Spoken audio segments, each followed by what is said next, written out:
In this presentation, we will take a look at the vendor section of the home page, the primary two forms within the vendor section being the entering bills and paying bills.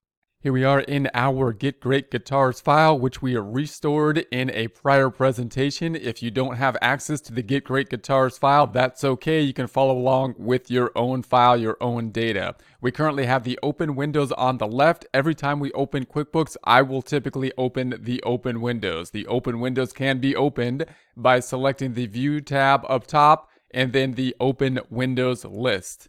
We also then have the only thing open being the home page. So this is going to be the home page to the right. If you don't have the home page open, it usually opens by default when you open the program. But if you close it, which you can do by selecting this X here, nothing would then be in the open windows. Then you'd want to go to the company tab up top and back to the home page. The home page is a great tool when you're learning QuickBooks because it is a flowchart. You basically have a flowchart not by date, but by function. When you enter things into QuickBooks, you want to know what the cycles are, what the different cycles will be, and the cycles are laid out here. I'm going to maximize this screen by selecting this icon, Maximize. And they'll be laid out by vendors, or you can call it the purchasing cycle or the accounts payable cycle, all the same kind of cycle. You have the customer cycle or the sales cycle, the revenue cycle, the income cycle, the accounts receivable cycle, same kind of items in the customer cycle, and then the employees. What's great about this homepage is it gives you this nice flowchart of the things that will go through these cycles and the forms that will be involved within them. Once you have learned the forms that will be involved and you kind of have a visualization of this in your mind, you can find most of these other forms or all of these other forms in other locations. I still find it very useful to use the homepage even though I have a pretty good idea of what the flow chart is at this point. There are some things that I'll still go to the homepage to select and go to do. There are some things that I prefer to do a drop down in.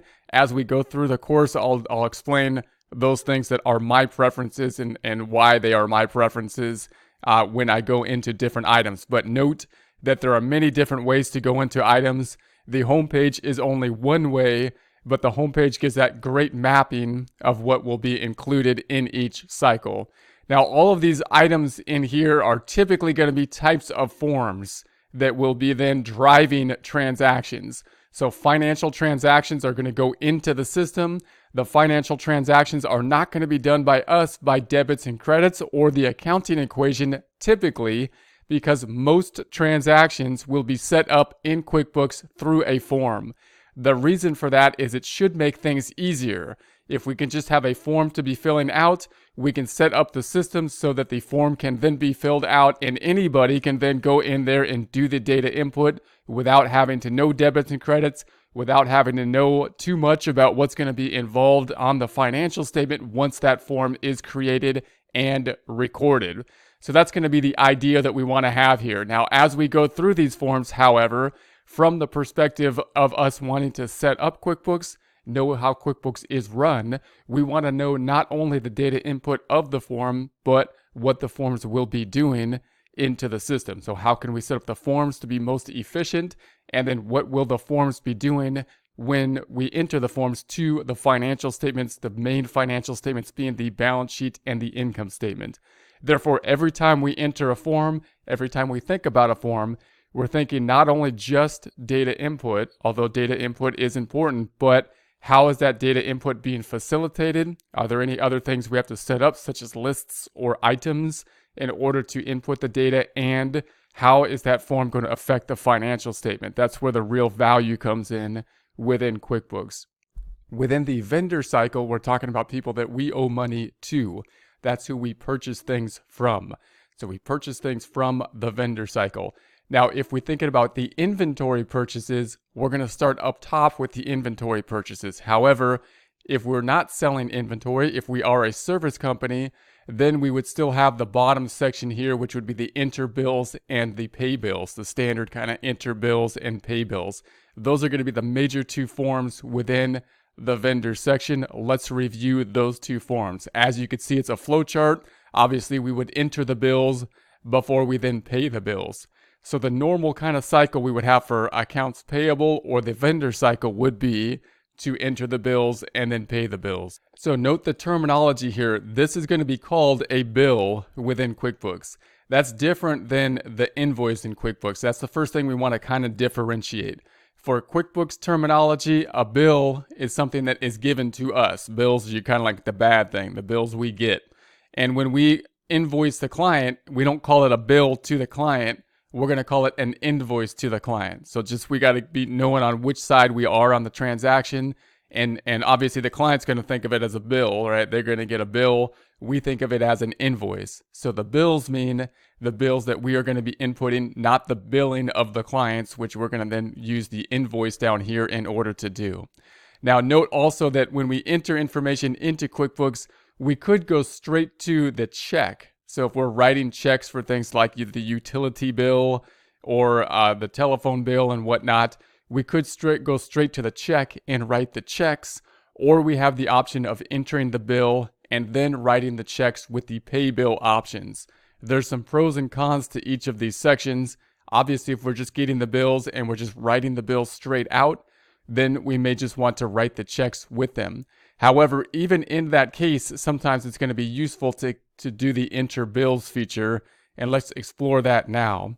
If we enter the bills, like if you get a bill from the telephone bill, the electric bill and whatnot, we could go into the enter bills section and you'll get a form like this. It looks like a check, but it's going to be a bill. If we just tab through here, we've got the vendor name, we've got the date, we've got the reference number, the amount, we've got the bill date, the terms, like when it's going to be due, memo, and then the other account. When we think about what the bill will do, you want to start to see all of these forms and say, hey, what is going to be the journal entry when we record this bill? The journal entry, when it is a bill, will be increasing accounts payable. That's what the bill means. The bill means accounts payable will go up.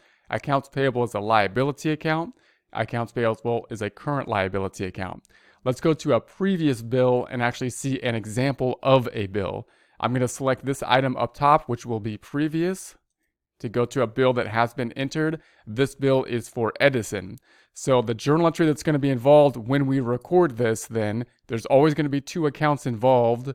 One will be the accounts payable will be going up. That's indicated by the bill itself. The other will be driven by the account that it's going to down below. This one going to the utilities account. So utilities expense going up, accounts payable going up by this bill.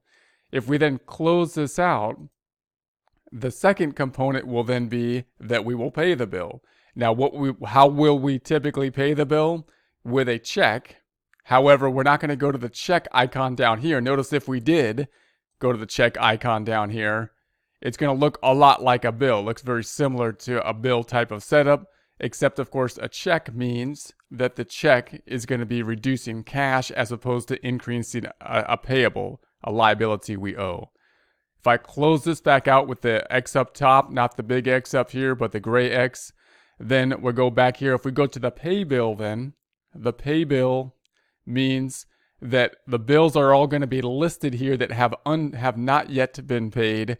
We can then select them and pay them. As we do, it will simply write a check. However, this is a great sorting tool that we can have. So even if we're just entering the bills at the end of the time period, we may want to enter them first as a bill and then use this feature to sort the bill and then print the checks, as opposed to simply entering the checks at the end of the month for a couple different reasons. If I close this back out, if we enter the bills, then we can basically enter them when we get the bills. And usually we might want to wait till the end of the end of the time period in order to pay the bills, to pay them as late as possible, possibly. And so what we want to do is be able to enter the bills when we get them, and that will allow us to record the expense at the point in time closer to when we actually incurred the expense. It'll also allow us to organize the bills in this screen so that we can then select and organize them by date of due date, and then select which ones we want to print. It'll also allow us to print things more easily. So if we go down to the items below, we can go to the printing the bills. If we actually print the bills out of the printer, if we have pre-formatted checks that we're going to be entering into the printer and then printing the bills, This could be a great system because then we can check off the ones that we want to print, put the checks into the printer, and they will print them all at one time. Let's consider what's going to happen to the financial statements when we do this. These two main icons here, the enter bills and the pay bills. We're going to go to our major financial statements up top. We're going to always be going back to these financial statements. That will be the balance sheet and the income statement. So we're going to say the reports drop down up top. We're going to go to the company and financial. We're going to first take a look at the balance sheet standards. So reports, company and financial, balance sheet standard report. And this is going to be our main report. We're going to go to the customize fields up top and the left. And then we're going to change the dates from 01/01/20 to 12/31/20. Notice how I entered the dates there. If you want to enter them as easily as possible, 01/01/20, then hit tab, and then 12/31/20, hit tab. That's going to take us from January to December 2020. Then we're going to say OK. This is our balance sheet report. It's got the assets, the liabilities, and the equity. We'll talk more about this report in a future presentation. For now, however, we just want to take a look at the accounts payable being increased by the bill. So if we go into accounts payable, this is the zoom feature. It has 1,200 in it. If we double click on it, it'll then take us to the detail of those bills. Anything that says a bill here is going to be those bills that we have then entered. I believe the one we looked at was Edison. So here's Edison right here, the utility bill. We can then zoom into that if we so choose by double clicking on this again. That takes us to the bill. So note the bill is driving the transaction. This is going to drive what's going to be recorded in the financial statements. If we close this back out, you'll notice that the bills are going to be increasing the accounts payable. Then we're going to pay the bill. As we can see here, the pay bill is an actual check, which is given by the type, but it's a special check, or QuickBooks names it as kind of a special item, which is the payment of the bill check. And that means it paid off something out of accounts payable. So it is just a check, but it is going out of accounts payable. If we double click on that, 648, then we see an actual check. Notice what we don't see is this kind of data input screen. If I go back to the home page, I'm in the open windows. And if I go to the pay bills item, I get this screen. This is where I actually paid the bills. But when we pay these bills, QuickBooks will create checks because that's what these things are generating. So I'm going to close this back out with the gray X up top. We're going to close this back out with the gray X. I'm going to go back into the open windows, which is the pay bill payment. And so then here's our actual check. I'm going to close this one back out with the gray X up top. I'm going to go back to the transaction detail. And within the transaction detail, here is our detail. Now note, it's always going to be that way in the accounts payable. It's going to be increasing with a bill, decreasing with a check. We're going to close this back out.